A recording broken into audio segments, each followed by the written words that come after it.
Hi అండి. ఈరోజు మనం కోడిగుడ్డు పచ్చికారం కర్రీ అయితే చేద్దాం. ఎప్పుడు వట్టి కారం గాకుండా అప్పుడప్పుడు ఇట్లా పచ్చికారం వేసుకొని కోడిగుడ్డు కూర వండితే చాలా బాగుంటుంది. ముందుగా స్టవ్ పైన కడాయి పెట్టి నూనె వేడి చేసుకోవాలి.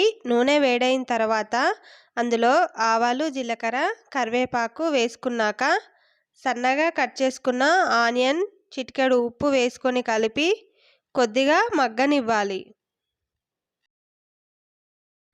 ఆనియన్ కొద్దిగా ఫ్రై అయినాక అందులో పసుపు వేసుకొని ఒకసారి కలుపుకోవాలి.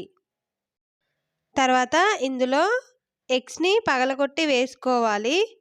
ఇక్కడ నేను 4 ఎగ్స్ని అయితే తీసుకున్నాను. ఎగ్స్ పగలగొట్టిన తర్వాత కలపకుండా మూత పెట్టి ఒక 5 నిమిషాల పాటు ఫ్రై చేసుకోవాలి.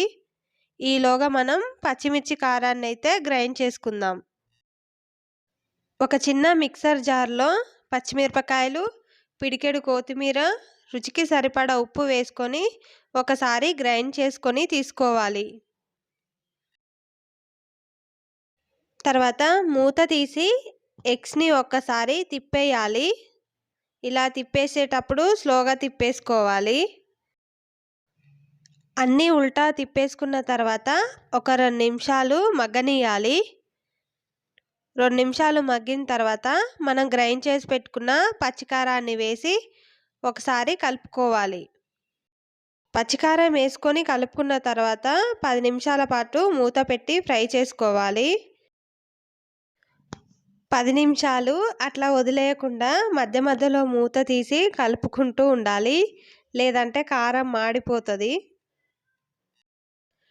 ఇలా 2-3 సార్లు మూత తీసి కలుపుకున్న తర్వాత స్టవ్ ఆఫ్ చేసుకునే ముందు కొద్దిగా ధనియాల పొడి వేసుకొని ఒకసారి కలిపి స్టవ్ ఆఫ్ చేసుకోవాలి.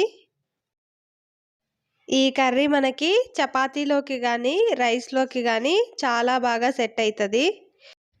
ఇట్లా మీరు కూడా ఒకసారి ట్రై చేసి చూసి ఎలా వచ్చిందో చెప్పండి.